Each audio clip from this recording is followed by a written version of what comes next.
to this seminar titled Effective Writing, the Sports Edition. I had a great deal of fun trying to think about the process of writing and its relationship to athletics.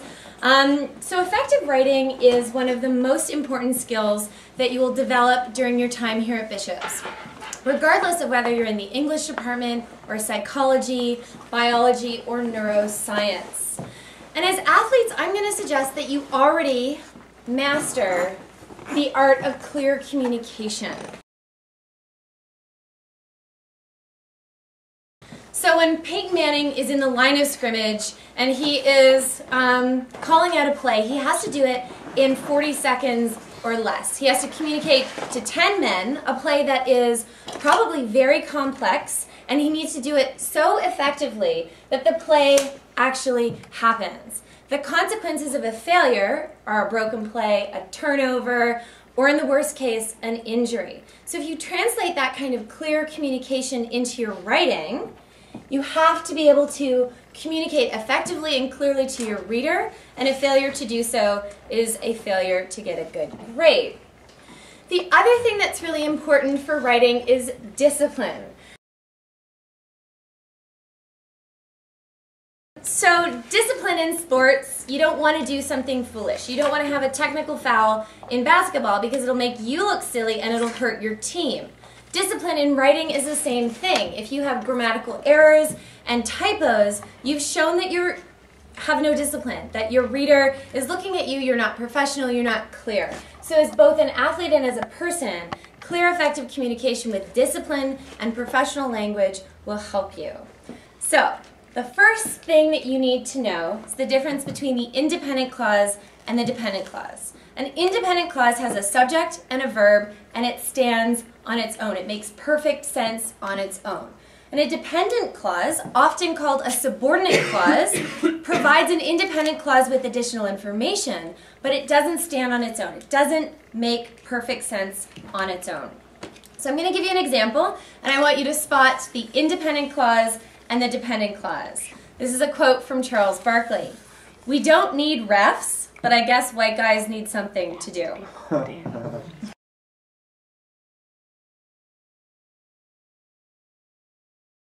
Hey little thing, let me light your candle, 'cause mama, I'm sure all the hand and I just around.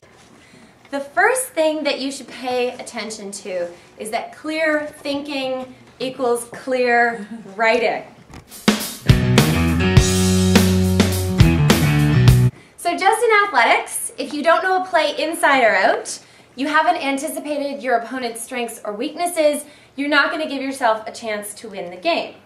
Same thing with clear writing. If you don't know who your audience is, who your reader is, and you don't know what you're trying to argue, you're going to fail. Now, one of the common indications that you don't have a clear idea of what you're saying is the use of it. Beware of it in your writing. It's often used because students don't have a clear sense of what they're trying to assert. So I'm going to give you an example. Michael Vick spent 21 months in jail for operating an illegal dogfighting ring. It is a big problem in the US, and it causes lots of additional issues because of the links to organized crime. What's wrong with this sentence or series of sentences? It is used too often. So it is used too often. It is ambiguous. The writer is trying to link dogfighting to larger social issues in the US, like organized crime. But because you don't have clear, concrete information, because you've used it, you're obscuring the meaning. You're being ambiguous. So in your writing, try to avoid it.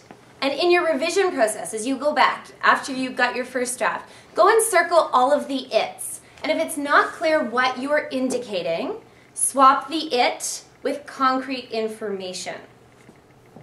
So number 2, keep your sentences short.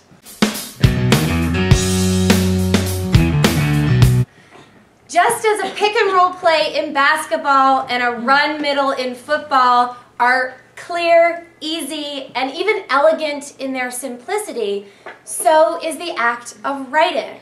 The smartest people I know are able to take a really complicated idea and to be able to explain it to Joe off the street in just a few sentences. Complicated sentences won't make you actually look smarter and often will obscure the message that you're trying to convey. So I'll give you an example. Michael Vick, who played 6 seasons for the Falcons before getting busted in an illegal dog fighting ring, was an excellent quarterback even in college. When he played football at Virginia Tech and placed 3rd in the Heisman Trophy balloting, even though he left university in his sophomore year when he got drafted to the NFL. What is wrong with this sentence? It's too much information. There is way too much information. I'm not even sure what the point of this sentence is. Is the writer trying to give a biographical sketch of Michael Vick?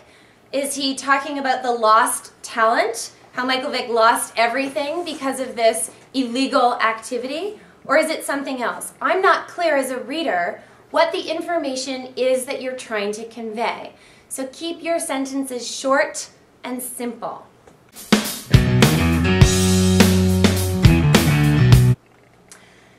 So, keep it simple and use ordinary language. If you use jargon or words that are unfamiliar to your reader won't understand you. Therefore, it's important to keep in mind the level of expertise that your reader has when you're writing your paper, your assignment, or your report. So let me give you an example. If you're being interviewed after a game and you tell the reporter that you ran a 24XY fly Z scramble, the reporter's not going to understand that, and neither are the people watching the interview. So instead, you tell the reporter, okay, we focused on throwing the ball down the field today. That's clear, it's simple, and it makes sense to your audience. Beware of malapropisms. Now, malapropisms are when people use big words with unintentionally humorous consequences, when they don't really understand what the big word is that they're using, but they're trying to sound clever. So Charles Shackelford said, left hand, right hand, it doesn't matter, I'm amphibious. I'm pretty sure that he doesn't have fins and can swim in water. He means that he's ambidextrous, but he doesn't realize what that word actually means. So when in doubt, if you want to use a big word, verify it online in a dictionary. All right, cut the extra baggage. Kill the dead weight in your language. When you are going through the revision process, you should look at your sentence and see if there's any extra fluff. Cut it. It might sound nice, it may make you sound really clever, but it's often not going to do anything for your argument. So I've got a few examples from sports people. Greg Norman, the golfer, said, I owe a lot to my parents, especially my mother and father. Okay, extra fluff, and it actually makes him look silly. Another one, Lou Duva, who is Evander Holyfield's boxing trainer, said, he's a guy who gets up at 6 o'clock in the morning regardless of what time it is. Okay, cut the extra dead weight. It'll often make you look foolish. The revision process is very important. Write the first draft. Do a free write-in. Put all your information down.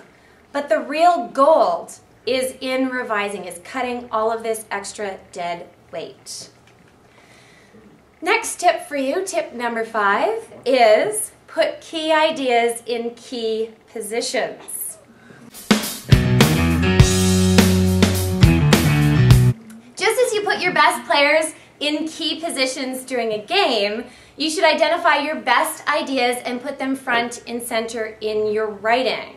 So, instead of saying, there are 5 reasons why the Leafs beat the Habs in overtime last week, you can say, the Leafs won last week for 5 reasons.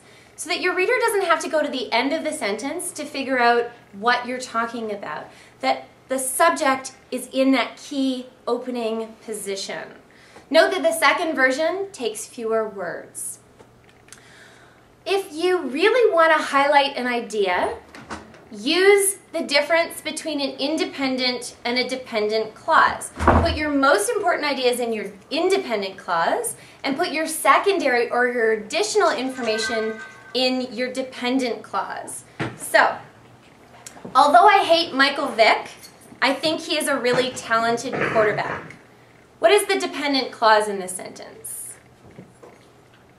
Although I hate Michael Vick. Although I hate Michael Vick. Okay, it's a dependent clause. It doesn't stand on its own. You can't isolate it and put it as its own sentence. So that's the dependent clause, and the independent clause is, I think he's a really talented quarterback. That is the meat of your argument. So you can say it the other way. You can say, although I think Michael Vick is a really talented quarterback, I hate him. What's the independent clause? I hate him. It stands on its own. It has the force of that argument. So what you want to stress to your reader is what you put in the independent clause. Number 6, use verbs. Avoid something like the NFL made the decision to fine the Vikings Robinson $20,000 for his recent groin kick. It's a lot of words. It's a little bit of extra fluff. Instead, use an active verb. So you can say, the NFL fined the Vikings Robinson $20,000 for his recent groin kick. It's clearer and it's less wordy.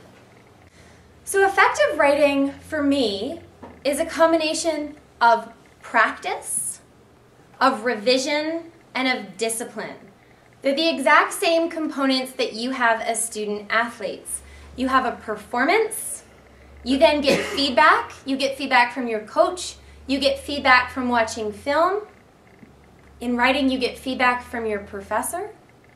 You revise your strategy for the next performance. So you're constantly working on your critical voice. You're constantly working on developing how you can communicate more clearly and more effectively. Good teams talk clearly and effectively. Good writers communicate clearly and effectively through simple but strong language. One of the best things that you can do is give yourself enough time after you write your first draft to go through a revision process. Get some feedback. Get your roommate to read it. Get your mother to read it. My mother read every single essay that I wrote in my undergraduate. She didn't know anything about English literature whatsoever. But if I couldn't communicate my ideas in a way that she could understand, I knew I wasn't going to get a great mark. So go through that feedback stage, and then when you get your papers back, or your reports, or your assignments, look at the comments. Really try to work those comments into your critical voice, because that really helps in the next time that you submit something. So understand the expectations and the level of diction in your assignments. If you're unclear, your professors are dying to help you. They're sitting in their office, mournfully awaiting the presence of warm bodies. Even if you don't exactly know what you want to ask, go in and talk to your professors. Talk to them about something that you've read that relates to the course. Talk to them about brainstorming an idea for an essay. Talk to them about how to improve. Ask them how to up your game in your writing, and they will spend the next hour delighted to help you tweak your writing style.